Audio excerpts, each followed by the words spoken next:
Hey everybody, this is Brajesh here. My dear friends, in my earlier video, I discussed about what happened before ITAT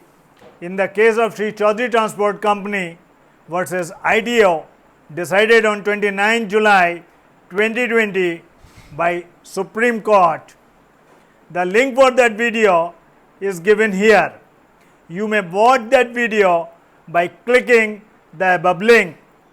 Now, I shall be discussing with you various arguments put forth by the assessee before the Honorable Supreme Court in this case, that is Civil Appeal number 7865/2009 in the case of Sri Chaudhary Transport Company versus ITO decided on 29 July 2020 by Honorable Supreme Court on the issue of deduction of TDS on payment to transporter and related disallowance of expenses.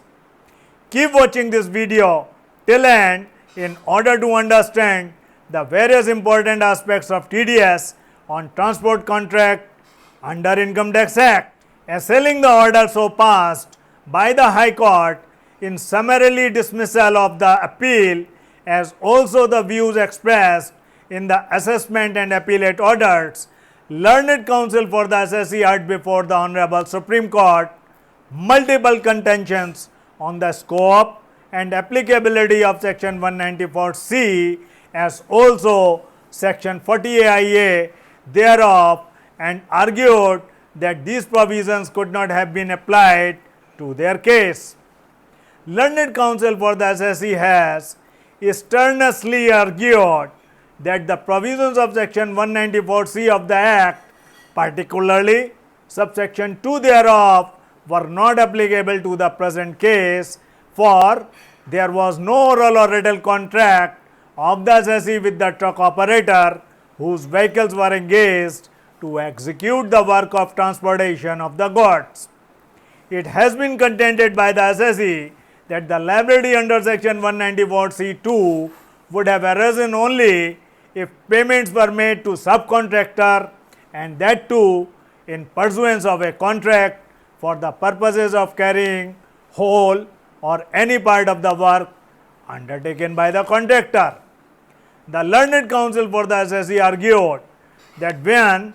there had not been any specific contract between the assessee and the truck owners whose vehicles were hired by the assessee on freelance and need basis, the ingredients of Section 194C2 were not satisfied and the obligation of deducting tax at source could not have been fastened on the assessee. The Learned Counsel has supported his contentions against the applicability of Section 194C of the Act to the present case with reference to the decision of Delhi High Court in the case of CID versus Hardarshan Singh, reported in 2013, 350 IDR 427, wherein it was held that when the assessee merely acted as a facilitator or intermediary in the process of transportation of goods,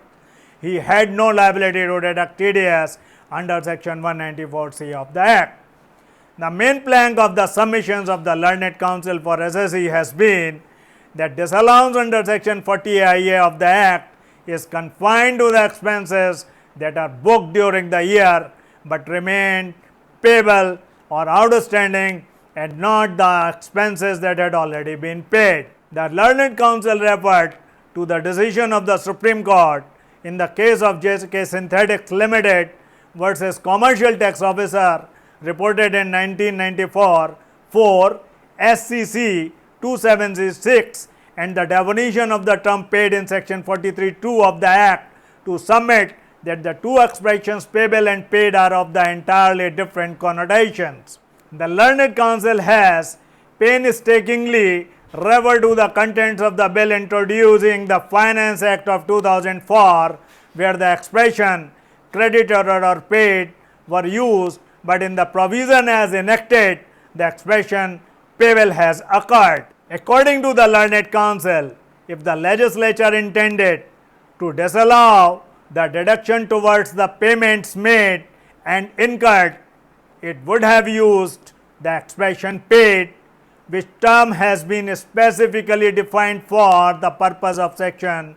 28 to 41 of the Act, but the use of expression payable makes it clear that the coverage of the provision is restricted, and in any case it is not applicable over the amount already paid.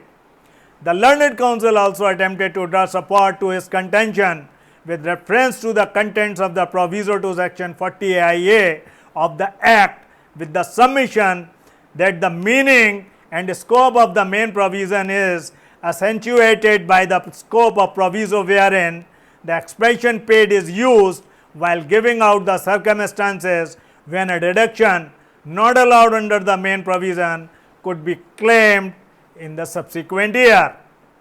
Learned counsel contended that the scope of the section 40A of the Act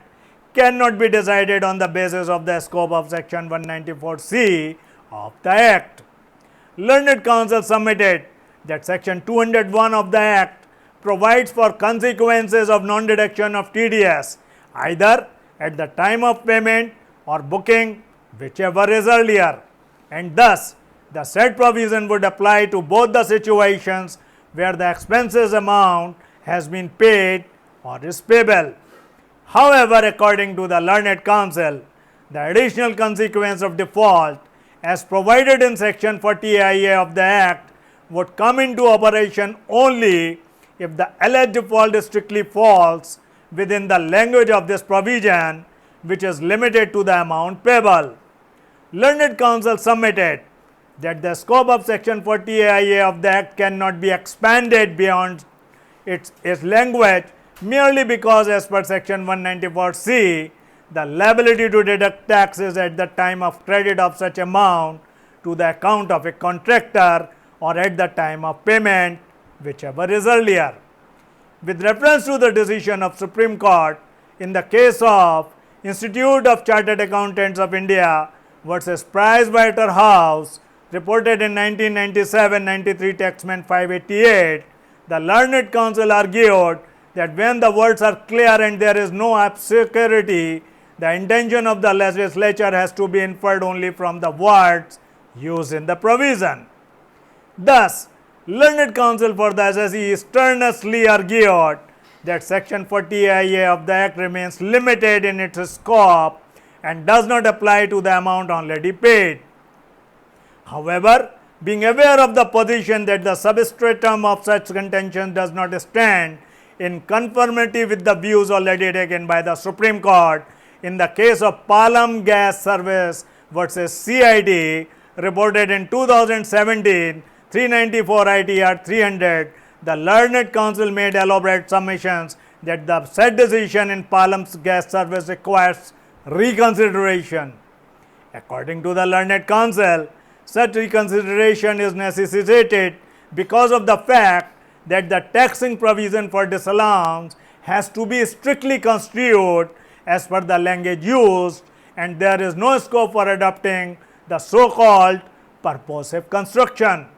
The change of word used in the bill, credited or paid, to the word payable has been ignored. The effect of the proviso, making it clear that the intent of the main provision is only to disallow the outstanding or payable amounts, has not been considered. The court has widened the scope of consequences provided under section 40A of the Act based on the scope of section 194C and 201 of the Act, although such an approach is impossible while interpreting a provision in a taxing statute. Learned counsel for the SSE argued in the alternative that the said subclause IA, having been inserted to clause A of the section 40 of the Act with effect from 1st April 2005 by the Finance Act 2004, would apply only from the financial year 2005-06 and hence cannot apply to the present case pertaining to financial year 4-5. In support, the learned counsel referred to and relied upon the decision of Calcutta High Court in the case of Pew Ghosh versus DCID, reported in 2016, 386 ITR 322. To supplement to these contentions, The learned counsel also argued that in any case, the Finance Act 2004 received the assent of President of India on 10 September 2004. Hence, the rigors of subsection IA of section 40A of the Act cannot be applied in relation to the payments already made before 10 September 2004, the date of introduction of this provision. In yet another alternative, learned counsel for the SSC referred to the amendment made to section 40A of the Act by Finance Act 2014, restricting and limiting the extent of allowance to 30% of expenditure, and submitted that the said amendment, being curative in nature and having been introduced to ameliorate the hardship faced by the assessee, deserves to be applied retrospectively and from the date of introduction of subsection IA to section 40A of the Act. The learned counsel developed this argument by relying on the decision in CID versus Calcutta Export Company reported in 2018 404 ITR 654, wherein Supreme Court has held the remedial amendment of section 40IA of the Act by Finance Act 2010 to be retrospective in nature and applicable from the date of insertion of the said provision. Learned counsel for the SSC lastly submitted that the result of applying the provision in question to the entire payment practically leads to a highly incongruous position that whole of the receipt from the company is treated as the income of the assessee and taxed, but without due provision towards necessary expenditure. According to the learned counsel, in such contracts, the annual income of the transport contractor, like the assessee, cannot be and is not to the extent of about rupees 57 lakh as sought to be taxed in the present matter. Keep watching this channel for more videos of your interest shortly. Stay safe and healthy. Bye-bye.